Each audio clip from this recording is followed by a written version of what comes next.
When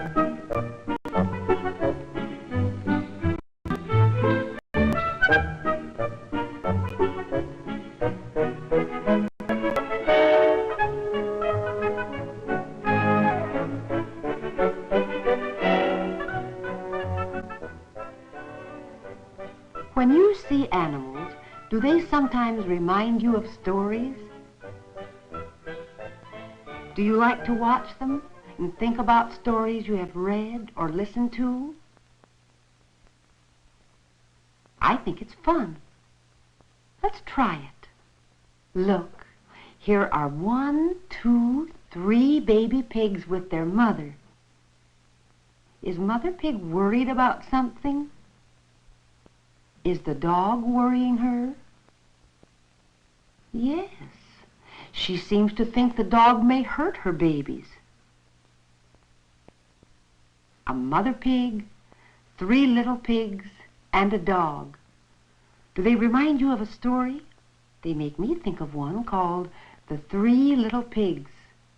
It's about 3 little pigs and a wolf. The wolf in the story looks something like a dog. Like many stories that never really happened, this one begins, once upon a time. Once upon a time, there were 3 little pigs who lived with their mother. She taught them many things about how to take care of themselves. She taught them to hide from the wolf. Then, one day, Mother Pig sent the little pigs out to seek their fortunes. Now, the first little pig followed a path that led across an open field. Soon he met a farmer with a donkey carrying a load of straw. When the farmer saw him, the little pig said, "Please give me some straw. I want to build a house." And the farmer did. So the first little pig started to build his house. Soon the little straw house was finished. The first little pig thought it was a fine house. Not far away, the wolf had been watching all the while. When the little pig saw the wolf, he decided to go in his house. And when the wolf moved closer, the little pig shut himself in. The wolf came up to the door. Little pig, he called, "let me in." "No, no," called the little pig, "not by the hair of my chinny chin chin." That made the wolf very angry. He cried, "Then I'll huff and I'll puff and I'll blow your house in." He huffed and he puffed. The little pig ran out the door just before his straw house fell in. The little pig didn't know which way to go. Then he ran straight back to his mother, and the wolf never saw the first little pig again. Now the second little pig went down a path that led through the woods. He met a kind old woman who was carrying home a bundle of twigs for firewood. The little pig said, "Will you please give me some twigs so that I may build a house?" The kind old woman gave him the whole bundle of twigs. So the second little pig started to build his house. Soon it was done, and the second little pig was very happy. But he was not alone. The wolf had found him, too. At first, the little pig thought he would make friends with the wolf. But then he remembered what his mother had told him and shut himself in his house. Little pig, let me in." "Not by the hair of my chinny chin chin." "Then I'll huff and I'll puff and I'll blow your house in." He huffed and he puffed. The little pig got out just in time, and the wolf never saw the second little pig running back safely to his mother. The third little pig went beyond the field and the woods and over the hill, looking for just the right place to build his house. Whom should he meet but a man carrying a load of bricks.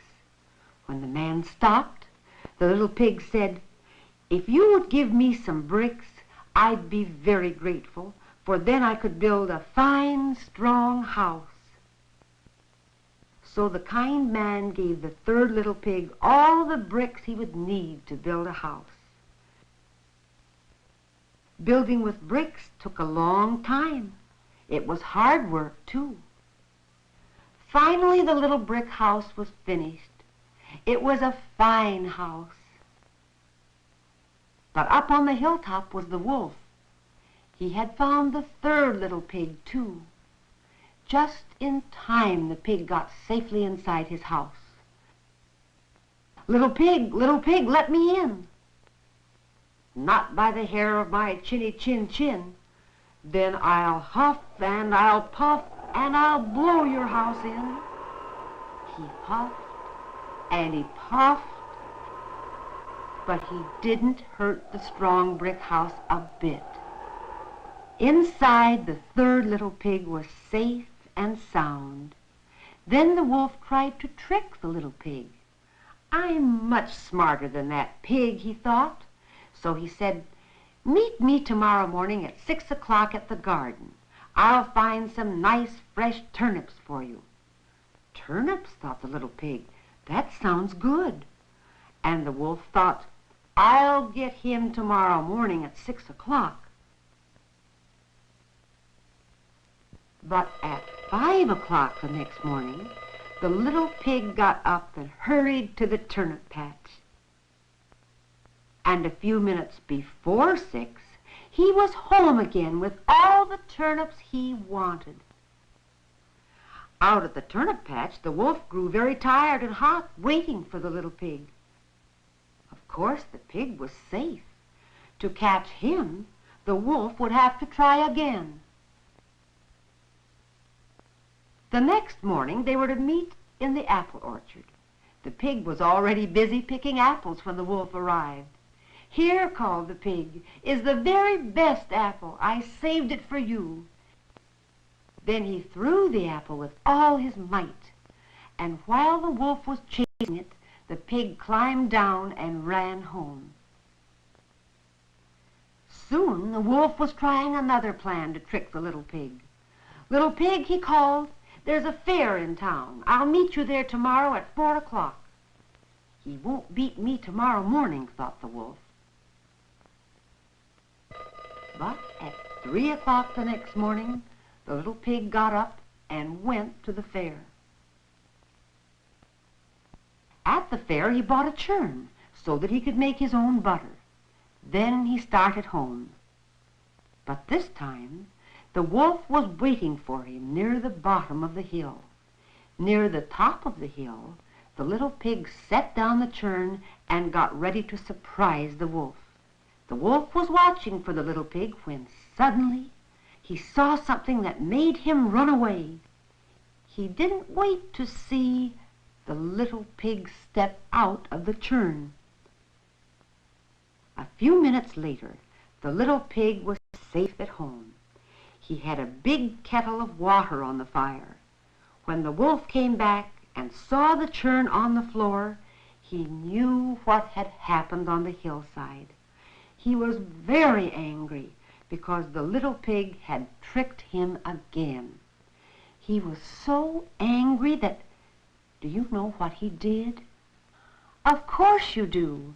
There was the kettle, and the wolf slid down the chimney right into the hot water.